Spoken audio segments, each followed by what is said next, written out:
Nous écoutons la catéchèse du pape François à Rome le 13 septembre 2023. Elle est précédée d'un extrait de la première lettre à Timothée, chapitre 2, versets 1 à 4. Première lettre de Saint Paul apôtre à Timothée. J'encourage avant tout à faire des demandes, des prières, des intercessions et des actions de grâce pour tous les hommes, pour les chefs d'État et tous ceux qui exercent l'autorité, afin que nous puissions mener notre vie dans la tranquillité et le calme, en toute piété et dignité. Cette prière est bonne et agréable à Dieu notre Sauveur, car il veut que tous les hommes soient sauvés et parviennent à la pleine connaissance de la vérité. Parole du Seigneur. Et la parole du pape maintenant. Cari fratelli e sorelle, buongiorno. Chers frères et sœurs, bonjour. Nelle nostre catechesi continuiamo a Dans nos catéchèses, nous continuons à rencontrer des témoins passionnés de l'annonce de l'Évangile. Souvenons-nous que cette série de catéchèses porte sur le zèle apostolique, sur la volonté et également l'ardeur intérieure pour annoncer l'Évangile. Aujourd'hui, nous allons en Amérique latine, plus précisément au Venezuela, pour connaître la personne d'un laïc, le bienheureux José Gregorio Hernández Cisneros. Il est né en 1864 et c'est de sa maman surtout qu'il a reçu la foi. Comme il le raconte, ma maman m'a appris la vertu dès le berceau. Elle m'a fait grandir dans la connaissance de Dieu et elle m'a donné pour guide la charité. Alors, faisons-y attention, ce sont les mamans qui transmettent la foi.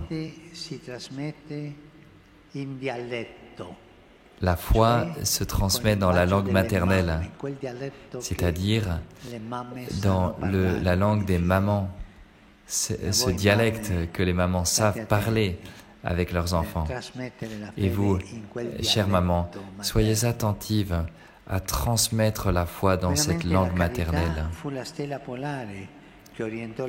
La charité a vraiment été l'étoile polaire qui a orienté l'existence du bienheureux José Gregorio, une personne bonne, ouverte, joyeuse. Il était doué d'une intelligence vive. Il devint médecin, professeur et un vrai savant, mais il a surtout été un médecin proche des plus faibles. Il était connu chez lui comme le médecin des pauvres. Il allait toujours voir les pauvres. Il préféra à la richesse de l'argent la richesse de l'Évangile. Et il dévouait toute son existence pour venir en aide aux nécessiteux. Dans les pauvres, les malades, les migrants, les souffrants, José Gregorio voyait Jésus. Et le succès qu'il ne recherchait jamais dans le monde, il le reçut et il continue à le recevoir des gens qu'il appelle le saint du peuple, l'apôtre de la charité, le missionnaire de l'espérance. Ce sont de beaux noms, le saint du peuple, l'apôtre de la charité, le missionnaire de l'espérance. José Gregorio était un homme humble, un homme sympathique, disponible, et en même temps il était mu par un feu intérieur, par le désir de vivre au service de Dieu et du prochain. Poussé par cette ardeur, plusieurs fois il s'essaya à devenir religieux et prêtre, mais différents problèmes de santé l'en empêchèrent, et la fragilité physique ne le conduisit pas à se renfermer sur lui-même, mais à devenir un médecin encore plus sensible aux besoins des autres, proche de la providence.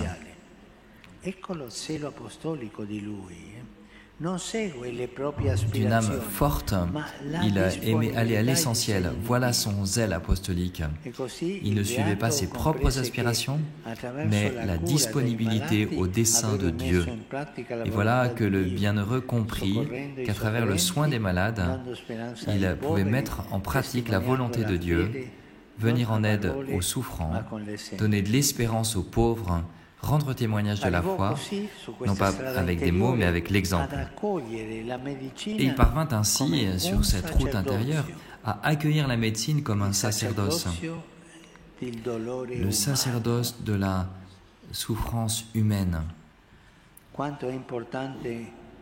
Il est si important de ne pas subir passivement les choses, mais comme le dit l'Écriture, de faire toutes choses de bon cœur pour servir le Seigneur.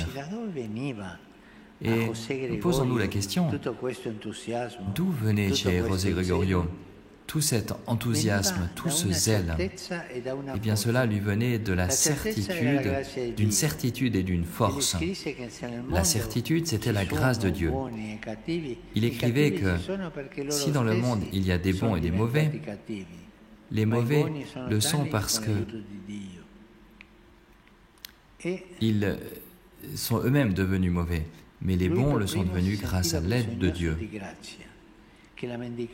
Et lui savait qu'il avait besoin de la grâce. Et il mendiait sur les routes, il avait un extrême besoin d'amour.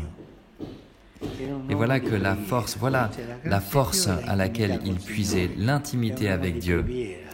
C'est un homme de prière, la grâce de Dieu et l'intimité avec le Seigneur, un homme de prière qui participait à la messe. Et c'est en contact avec Jésus qui s'offre sur l'autel pour tous que José Gregorio s'est senti appelé à offrir sa vie pour la paix.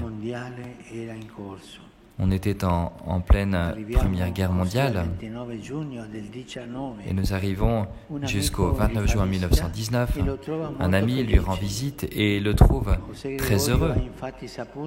José Gregorio a appris qu'a été signé le traité de fin de la guerre.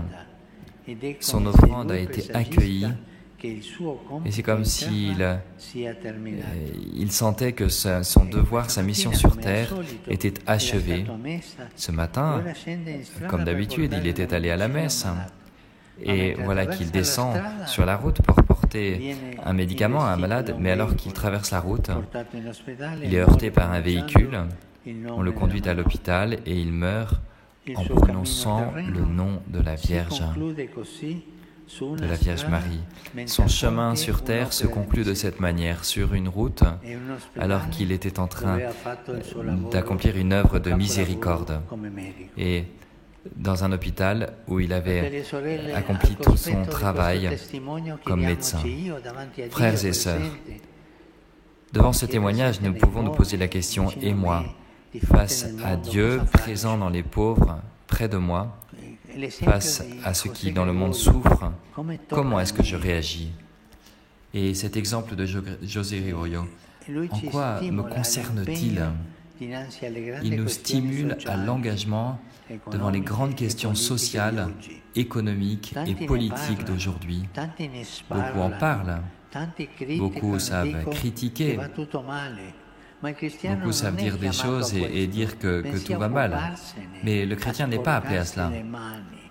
Il est appelé à s'en occuper, à se salir à se retrousser les manches, à se salir les mains.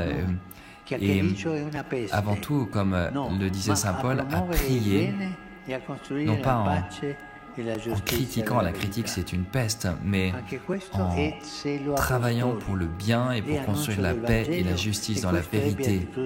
Cela aussi c'est le zèle apostolique, l'annonce de l'évangile, la béatitude chrétienne. Bienheureux les artisans de paix, heureux les artisans de paix. Alors avançons nous aussi sur cette même route que celle du bienheureux Gregorio, un laïc, un médecin, un homme du travail quotidien que le zèle apostolique a poussé à vivre en pratiquant la charité tout au long de sa vie. Merci.